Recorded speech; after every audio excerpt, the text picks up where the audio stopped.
स्वामी राम गोविंद दास एक भारतीय आध्यात्मिक नेता और लेखक हैं। उनका जन्म 15 दिसंबर 1983 को हल्द्वानी, उत्तराखंड में हुआ था।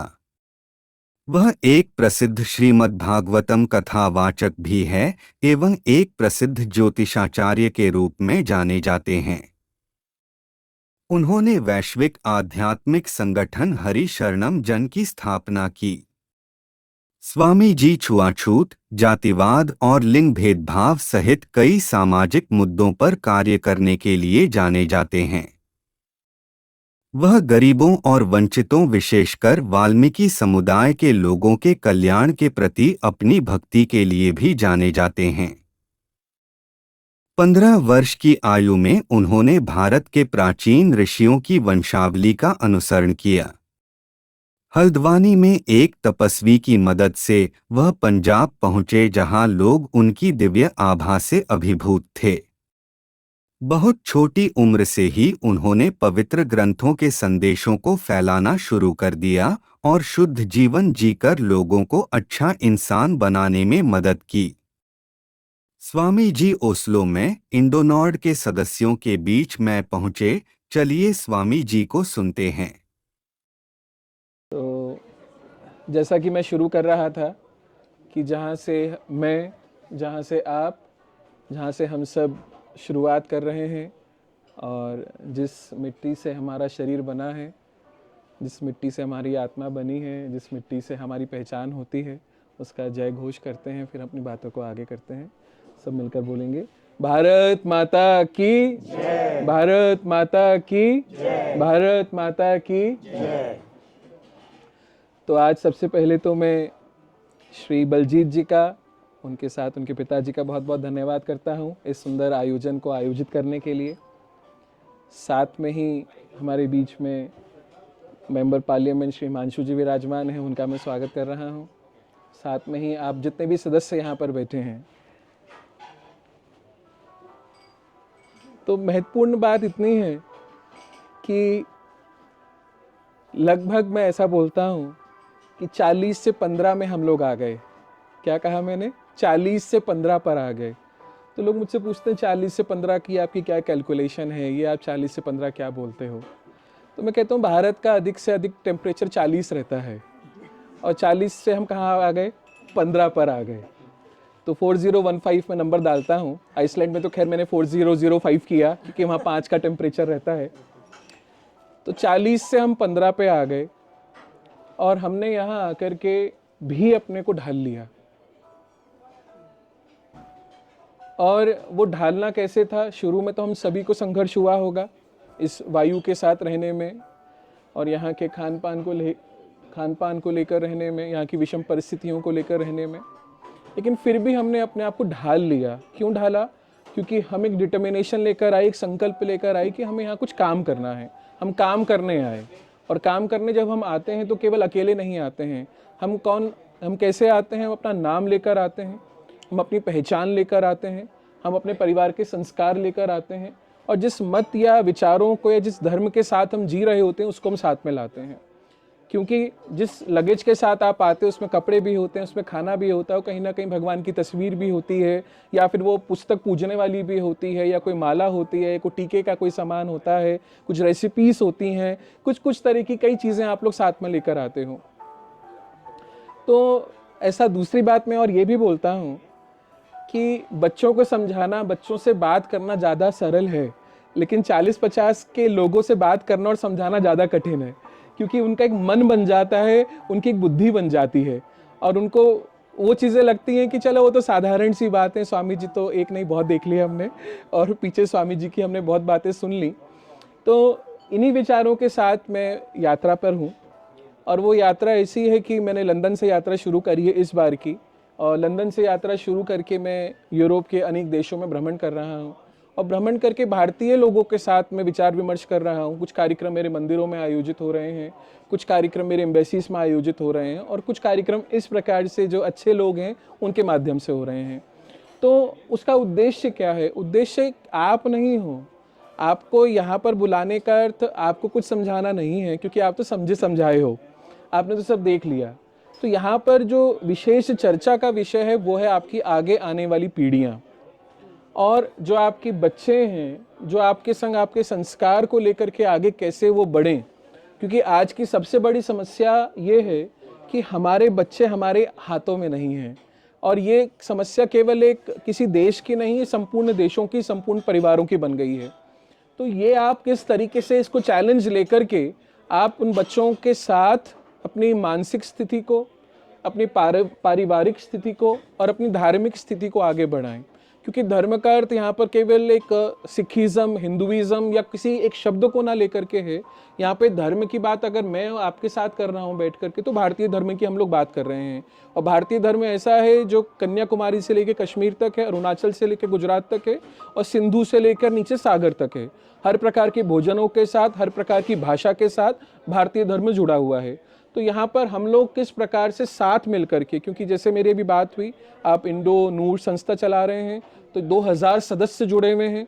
2000 सदस्यों के साथ और भी यहाँ पे बहुत सी संस्थाएं होंगी, और ऐसा नहीं कि पूरे के पूरे भारतीय लोग जो नॉर्वे में रह रहे हैं वो सब आपके संग जुड़ गए होंगे। ऐसे बहुत से लोग भारतीय लोग यहाँ पर रह रहे होंगे। तो थोड़ा सा जो मन हमारा यहाँ पर कठोर वातावरण के साथ रहने की आदत पड़ गई, उसी के साथ हमारा मन भी कठोर होता चला गया, उसी के साथ हमारी बुद्धि भी कठोर होती चली गई। तो यहाँ पर मैं आप लोगों के साथ बैठ कर के कोई ज्ञान उपदेश करने नहीं बैठा हूँ, कोई आपसे ज्ञान चर्चा करने नहीं बैठा हूँ। एक सामान्य चर्चा कैसी, उस सामान्य चर्चा के साथ कैसे हम अपने जीवन के एक ऐसे पड़ाव पर हैं जहाँ पर हमने बहुत सी ऋतुएं देख ली। अगर कोई शब्द मेरे समझ में ना आए तो मुझे पूछ लीजिएगा कि आपके शब्द कौन से हैं, क्योंकि थोड़ा हिंदी भाषी हूँ तो शास्त्रों का अध्ययन करता हूँ, थोड़े शब्द मेरे मुँह में वैसे चढ़े हुए हैं। तो हमने सारी ऋतुएं देख ली, सारा संघर्ष देख लिया, और एक संघर्ष के बाद ईश्वर की कृपा से हम सेटल हो गए का अर्थ यहाँ पर कि आप अपने बच्चों को अच्छी एजुकेशन दे पा रहे हो, अच्छा भोजन दे पा रहे हो, अच्छे आवास की व्यवस्था कर रहे हो, और बहुतों के बच्चे तो अब विवाह योग्य भी हो गए होंगे या विवाह कर चुके होंगे। तो यहाँ पर एक बहुत विचार करने की बातें हैं कि 2-3 तरीके से भारतीयता को लेकर के हमारे बीच में प्रश्न हैं। और प्रश्न कैसे हैं, जैसे एक छोटा सा उदाहरण मैं लंदन का आपको दे रहा हूँ। एक किसी और मत के बच्चों, क्योंकि आप विद्यालय में जब बच्चों को भेज रहे हैं, स्कूल में बच्चों को भेज रहे हैं, तो कई प्रकार के लोग मिलते हैं बच्चों को। और जब बच्चों को पूछते हैं भाई आपका नाम क्या है और आप कहाँ से हो, बोलते ठीक है हम भारत से। अच्छा आप क्या फॉलो करते हो? हम हिंदू हैं, सनातनी हैं। ठीक है। अब एक बच्चे ने, किसी और मत के बच्चे ने उनसे ये प्रश्न कर लिया कि आप शिव जी को जल चढ़ा रहे हो या दूध चढ़ा रहे हो, तो दूध क्यों खराब कर रहे हो आप? और जल चढ़ा रहे तो वो पत्थर को जल क्यों चढ़ा रहे हो आप?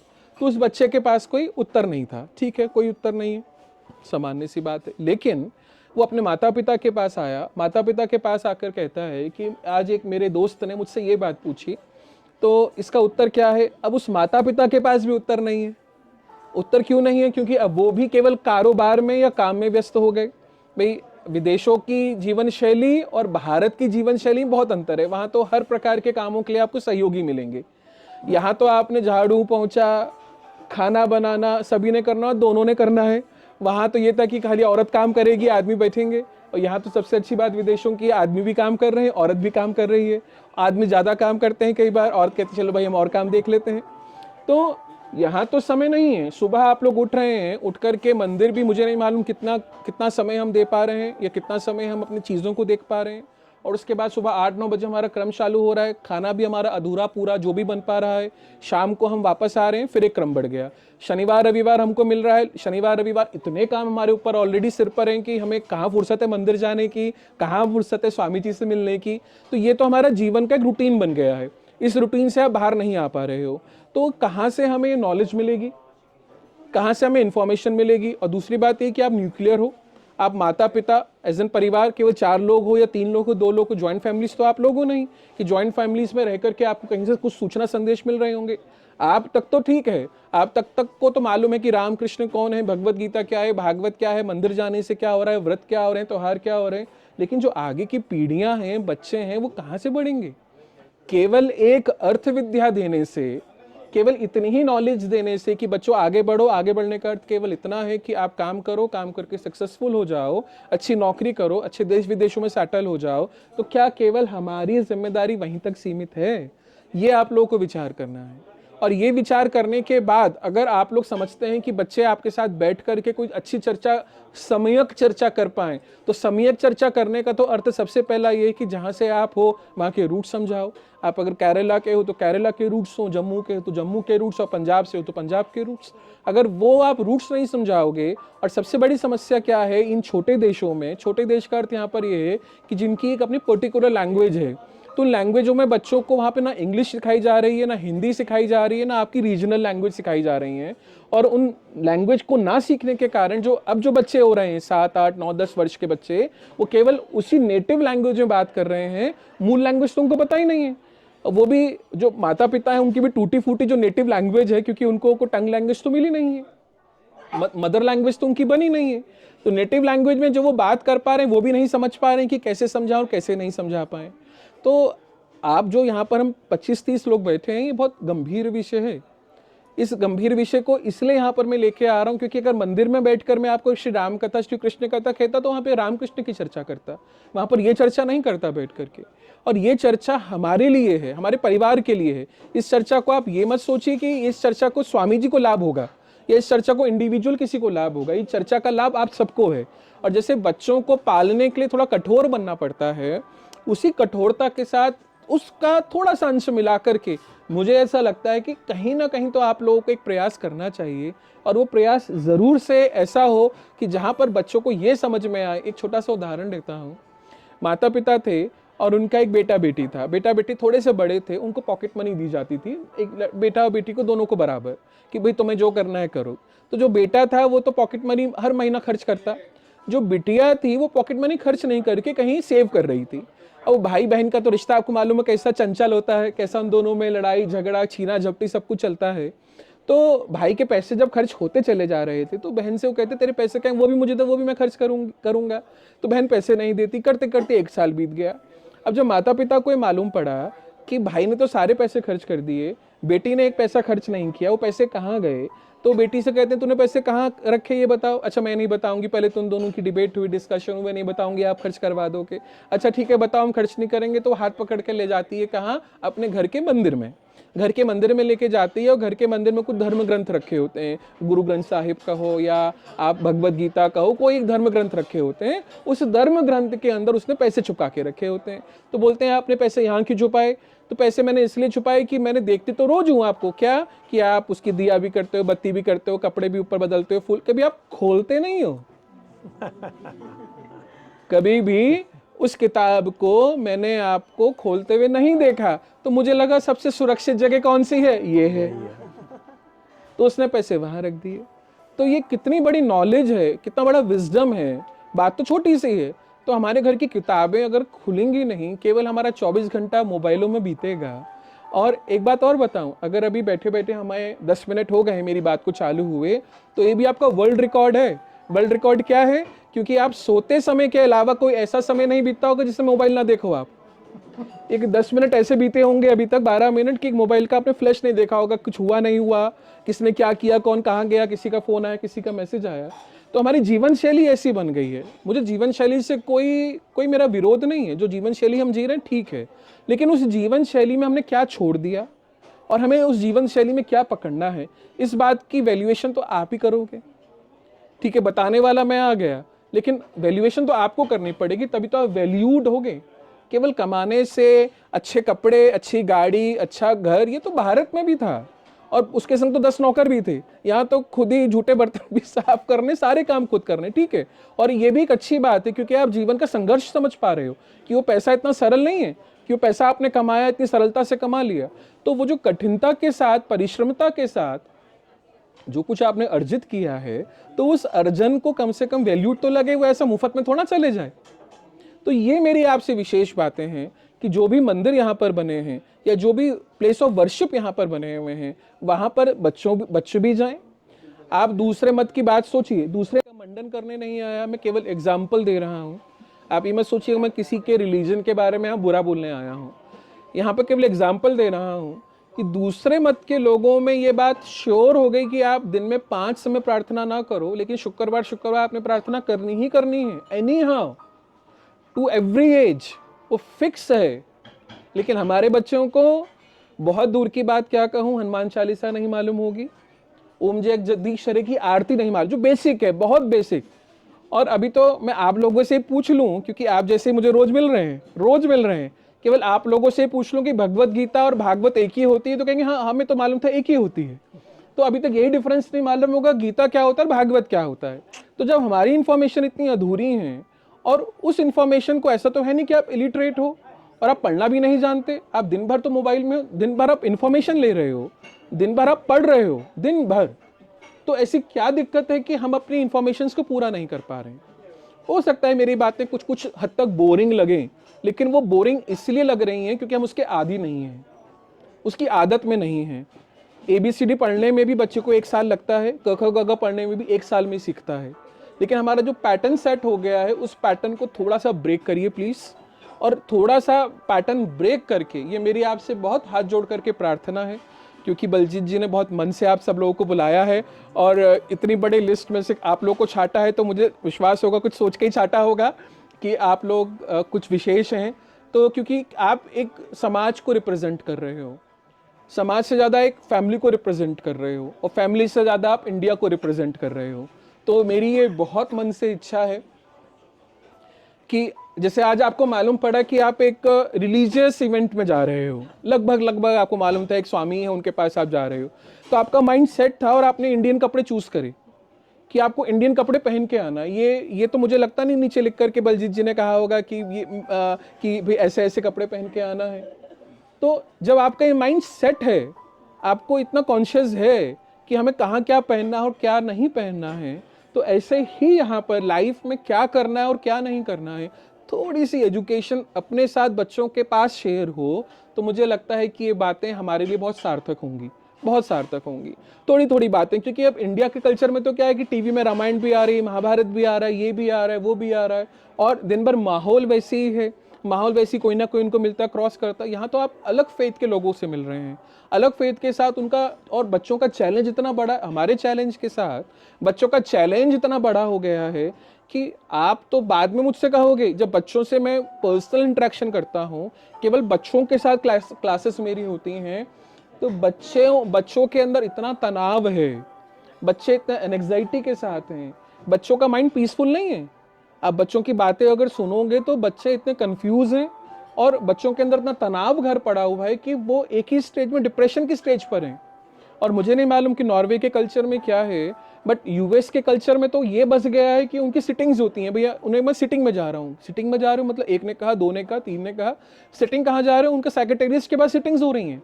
वहाँ फैशन में है कि हाँ महीने में हम चार विजिट कर रहे हैं सेक्रेटेरिएट के पास। जब मनोवैज्ञानिक के पास जा रहे हो, इसका मतलब क्या है कि आप मनोवैज्ञानिक क्या कर रहे हो, कोई दवाई तो नहीं दे रहा है, कोई इंजेक्शन तो नहीं लगा रहा है, वो आपकी मन की बातें सुन रहा है, मन की बातें शेयर कर रहा है। जब मन की बात आप कर रहे हो तो आप हल्के हो जा रहे हो। आज परिवारों में दिक्कत यह है कि बच्चे माता पिता के पास बैठ करके मन की बात शेयर नहीं कर रहे हैं, और आप मन की बात समझना नहीं चाह रहे हो, या आप मन की बात को सुनना नहीं चाह रहे हो, या आप अपनी बातों को ओवरलैप कर रहे हो। कहीं ना कहीं तो कुछ कमी है। तो उस कमी को कैसे पूरा किया जाए? केवल एक दवाई का नाम एल्प्रेक्स है, जानते हो एल्प्रेक्स? कौन कौन खा रहा है? ओ भगवान, अच्छा। तो अधिकतर लोगों का जीवन एल्प्रेक्स खा के निकल रहा है कि हाँ हम एल्प्रेक्स खा लेंगे तो रात को आराम से सो जाएंगे, या कुछ खा करके आर्टिफिशियल आप अपने मन को शांत कर रहे हो, आर्टिफिशियल भोजन करके, आर्टिफिशियल खा के मन को शांत कर रहे हो। तो मुझे नहीं लगता ये चीज़ें अच्छी हैं। तो मेरी आपसे प्रार्थना यही है इस छोटी सी बातचीत में, क्योंकि ये कोई जगह नहीं है कि इस जगह पर बैठकर मैं सत्संग करूं, प्रवचन करूं, उपदेश करूं। ये तो एक मतलब बलजीत जी का धन्यवाद है कि उन्होंने एक स्वरूप रख दिया यहाँ पर, क्योंकि this is not the place to talk all these things. ठीक है, यहाँ तो भोजन कारोबार की जगह है, वहाँ पे ये इतनी जगह घेर करके मैं उनका कारोबार कम कर रहा हूँ। लेकिन फिर भी क्योंकि अच्छाई है तो अच्छाई को बटे, जो ह्यूमैनिटी है उसको बटे। और ह्यूमैनिटी का अर्थ यहाँ पर वो भी है कि हम किसी को दुख ना दें, अपने नेचर को सेव करें, और एनिमल्स के संग हम क्रूरल्टी ना करें, वो भी एक पार्ट ज़रूर है। लेकिन मुख्य पार्ट क्या है कि मुख्य पार्ट आप कहाँ से, आपके दादा दादी कहाँ से, नाना नानी कहाँ से, हम कहाँ से आए, और किस संघर्षों से यहाँ पर आए, वो संघर्ष तो मालूम पड़े बच्चों को। और बच्चों को संघर्ष मालूम पड़े तो मुझे तो नहीं लगता कि एमपी बनना इतना सरल है। तो एमपी अगर बने होंगे तो कुछ मेहनत करके तो बने होंगे, कुछ अच्छा बोल के तो बने होंगे, और आप लोग भी कुछ बने होंगे तो कुछ अच्छा करके तो अच्छे बने होंगे। तो ये भारत से तो कपड़े लाए नहीं, आप लाए भी तो होंगे तो यहीं के पैसों से लाए होंगे। तो यही बात आप अपने बच्चों के पास शेयर करिए, बच्चों के पास ज़रूर बैठिए, बच्चों को समय ज़रूर दीजिए। और यहाँ तो इतना अच्छा है कि 5-6 बजे कारोबार बंद हो जाता है, शनिवार रविवार कुछ कारोबार नहीं है। भारत की तरह तो है नहीं कि 24 घंटा सब कुछ चल रहा है दिमाग में। तो ये जो क्वालिटी टाइम है, क्वालिटी टाइम यही है। क्वालिटी टाइम रेस्टोरेंटों में जाने से नहीं होगा कि आप रेस्टोरेंट्स में गए, अपने मन का खाना खाया, बच्चों को भी मन का खाना खिलाया, लॉन्ग ड्राइव पे गए, कैंपेनिंग, और आपने बड़े बड़े आपने नेचर के भी वुड्स के बीच में गए, ये नहीं। कुछ बैठ करके, मेरी आपसे हाथ जोड़ करके प्रार्थना है कि कुछ बैठ करके अच्छी बातों को शेयर हो, और अच्छी बातों के साथ अपने धर्म को, अपने मत को, अपने जो हमारे पुराने ऋषि मुनि हैं उनके उदाहरण को, हमारे भारत की जो नदियां हैं, हमारे भारत के तीर्थ हैं, हमारे भारत के पर्वत हैं, तो बच्चों का तो मन करे भारत जाने का। बच्चों का तो मन ही नहीं है भारत जाने का, क्योंकि साल में खुद तो हमारा एक ट्रिप होता है, 2 साल में एक ट्रिप होता है, कहते हैं भारत चलो, अच्छा तुम ही चले जाओ, क्या करेंगे हम जाकर के। बच्चों का मन ऐसा हो गया है। क्योंकि बच्चों को आप कैसे उत्सुक बना पाओ, बच्चों को आप कैसे और ऐसा एनवायरनमेंट आप क्रिएट कर पाओ कि बच्चों का भी मन करे। तो ये जो आज की क्लास है, जैसे हम स्कूल में जाते हैं तो बच्चों की क्लास होती है ना, जिसमें पेरेंट्स मीटिंग होती है, तो इसको पेरेंट्स मीटिंग समझ लो आप कि ये पेरेंट्स मीटिंग हो रही है। और पेरेंट्स मीटिंग के साथ पेरेंटहुड की भी जिम्मेदारी बनती है। और आप लोग भी, मैं ये चाहता हूँ कि अपने मन के तनाव को देखो, एक बात तो ये मान के चलो कि सब कुछ सबको नहीं मिलना, सब कुछ सबको नहीं मिलना। और ये जो दौड़ जो हम भाग रहे हैं, ये दौड़ हम अपने से ही दौड़ रहे हैं। अगर ये दौड़ को किसी और के साथ कंपीट कर रहे हो, कि किसी और के साथ दौड़ोगे, तो कभी पूरी नहीं हो पाएगी, कभी भी पूरी नहीं हो पाएगी। तो आप सभी लोग अपनी प्रैक्टिस में अपने मन को शांत करना सीखो, अपना मन हल्का रखो, और बहुत स्टिफ मत रहो। थोड़ा लूज रहोगे तो मन अच्छा रहेगा, ऐसे अकड़ के रहोगे। और जो मुस्कुराना है जीवन का, वो मुस्कुराना कैसा हो गया आप सबका? अधिकतर तो जब यहाँ बैठे थे, सब यहाँ आए थे, ऐसे लग रहा था कि मेरे फ्यूनरल या क्रिमेशन टाइप में आए हो, और ऐसे बिल्कुल बैठे को प्रेयर चलेगी यहाँ पर। तो हमारा जो मुस्कुराना है, जो स्माइलिंग फेस हो, कितना रह गया? केवल मोबाइल तक रह गया। जो सेल्फी होगी तब हमारे फेस में स्माइल आएगी, या मालूम पड़ेगा जो कैमरा आ रहा है तब स्माइल आएगी। भले ही वो आर्टिफिशियल स्माइल हो, लेकिन स्माइल तो रखिए। ये जब स्माइल करेंगे तो ब्रेन का नर्व, अगर आप एनाटॉमी समझोगे आप अपनी बॉडी की, तो ये ट्रू बात है कि ये जब मसल्स फैलती हैं यहाँ की, तो ये ब्रेन आपका लाइट होता है। तो आप ये कोशिश तो करो अपने ये दांतों को दिखाने की। दांत तो अभी हैं ही, जब दांत नहीं होंगे तब लटकना, ठीक है? तो अब आप अपने को हल्का महसूस करो। थोड़ी थोड़ी एक्सरसाइज, ब्रीथिंग एक्सरसाइज को अपनी लाइफ में ज़रूर लेकर आओ, कि सुबह जब आप हो तो गहरी सांस लो, गहरी सांस छोड़ो। वो भी आपकी बॉडी को हल्का रखेगी, और बॉडी को हल्का रखेगी। और आप जब इस कामों को करो, बच्चे भी करेंगे। बच्चे कहेंगे आप क्या कर रहे हो, कहना भाई कुछ नहीं कर रहे। आप उसको किसी रिलीजन के साथ मत जोड़ो। मैंने तो कोई धर्म का नाम ही नहीं लिया, ना कोई मंत्र का नाम लिया। मैं आपको बहुत कुछ सुना सकता हूँ, लेकिन मैं यहाँ तो आपको केवल वो फेस सुना रहा हूँ जिसको आप सब लोग पकड़ सकते हो। आपको ये ना लगे स्वामी जी कोई स्पेशल फेथ को यहाँ पर प्रोपोगेट करने आए हैं। मैं कोई प्रोपोगंडा लेकर नहीं आया हूँ। मैं तो केवल एक नॉर्मल ह्यूमैनिटी की बात कर रहा हूँ, नॉर्मल एक फैमिली लाइफ की बात कर रहा हूँ, और जो फैमिली के स्ट्रगल से उनकी बात कर रहा हूँ। क्योंकि आप लोग जब आमने सामने बैठोगे तो आप लोग तो वो बातें करने से रहे। आप लोग तो अपने परिवार की, अपने फ्रेंड सर्कल की, अपनी बातें, कपड़ा धपड़ा बातें तो भारत से बाहर भी वही हो रही हैं जो मैं सुनता हूँ। तो इससे हटके तो कोई बात नहीं होती है। तो भले ही आपकी सोसाइटी बनी हो, आपकी संस्था बनी हो, या और भी जितनी संस्थाएं बनी हैं, अगर आपकी किटी पार्टीज, इंडिया में तो बहुत किटी पार्टीज होती हैं, औरतों को फुर्सत ही नहीं, उनके शेड्यूल बने होते हैं सुबह से शाम तक कहाँ कहाँ जाना है। अब मुझे यहाँ का नहीं मालूम यहाँ का क्या कल्चर है, यहाँ पर भी होती हैं, बहुत अच्छी बात है। तो मैं वहाँ पर भी बोलता हूँ, यहाँ पर भी बोलता हूँ कि हम अपनी जगहों पर ऐसी बातें ज़रूर रखें कि जहाँ पर हमारा जीवन अच्छा बने, जहाँ पर हमारे जीवन की अच्छी चर्चा बने। हिमांशु जी 2 मिनट बैठेंगे, क्योंकि अब मेरे बाद हिमांशु जी बोलने वाले हैं। इस सबको सार संक्षेप हिमांशु जी करेंगे। तो आप लोगों से मेरी यही प्रार्थना है, इधर आ जाइए, यहाँ पर जगह है, इधर आ जाइए।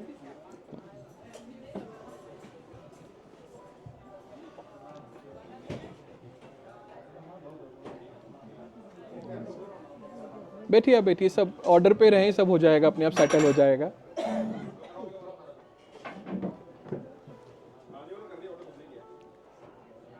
वैसे तो लेट आने के भी फायदे हैं। लेट आने के फायदे हैं कि बहुत ज़्यादा अटेंडेंस मिलती है, अटेंशन मिलती है, सब लोग देखते हैं कौन आया। बट नेचुरल, कई बार इंसान लेट हो जाता है due to traffic and all, a part of humour.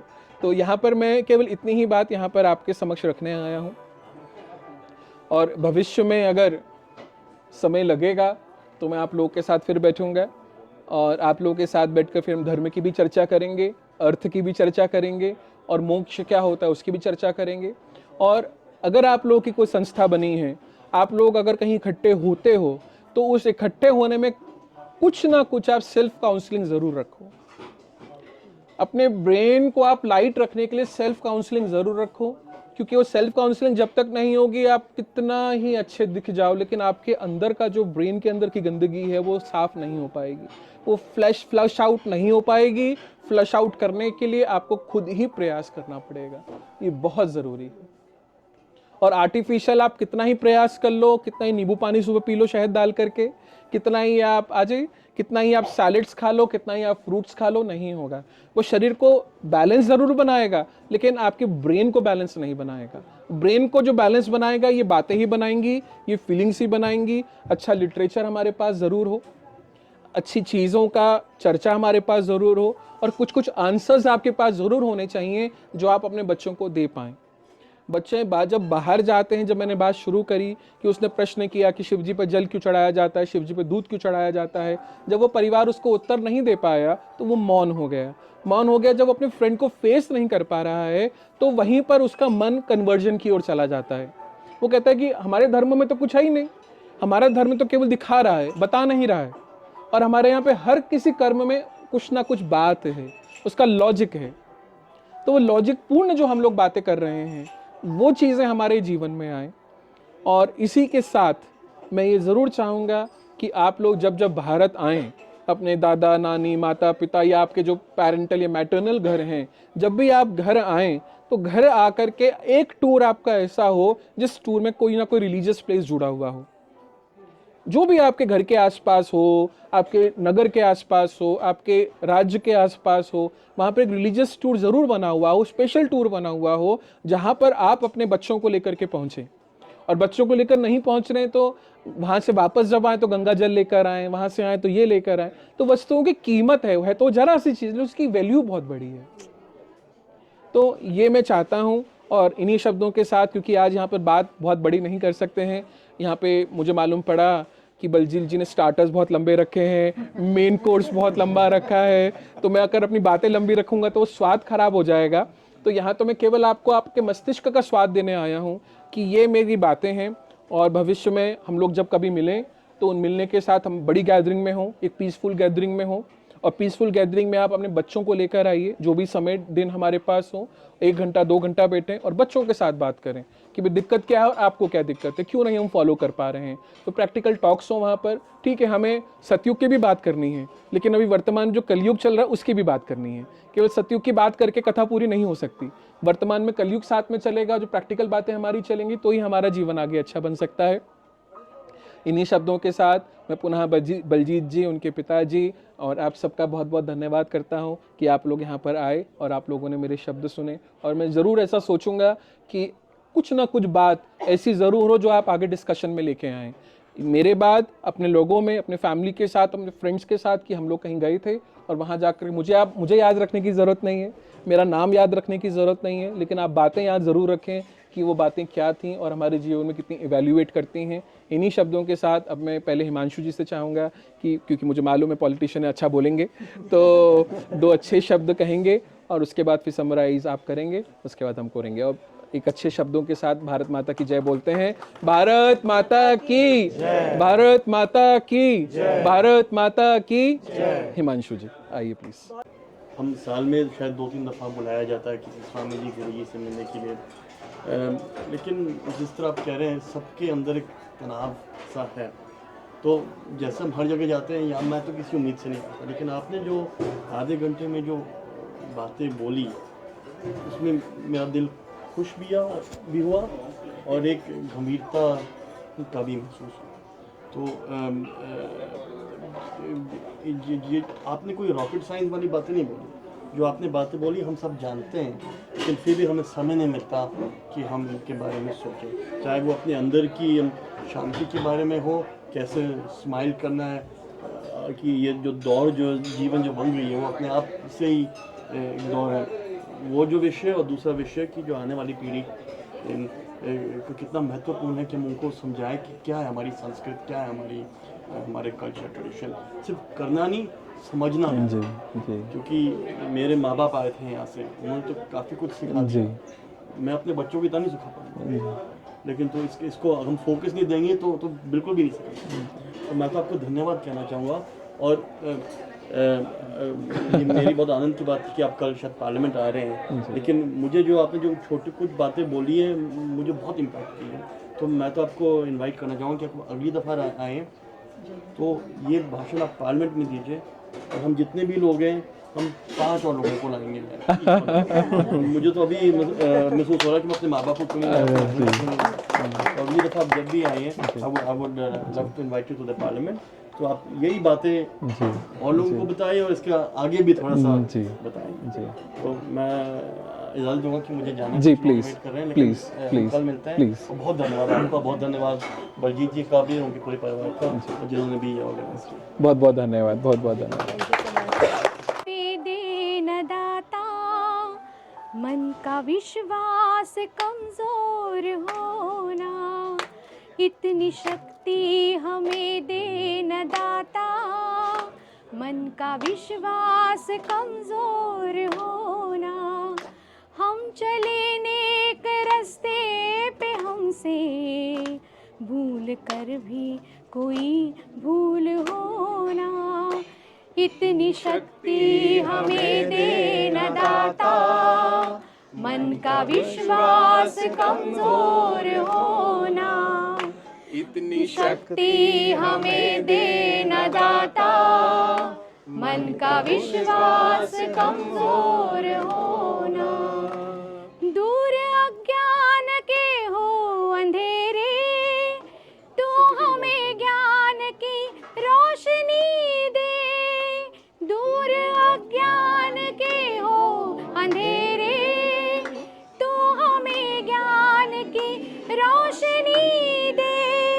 हर बुराई से बचते रहे हम, जितनी भी दे भली जिंदगी दे हो।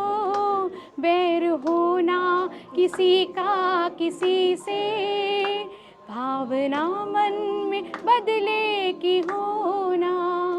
हम चले नेक रास्ते पे, हमसे भूल कर भी कोई भूल होना, इतनी शक्ति हमें देना दाता, मन का विश्वास कमजोर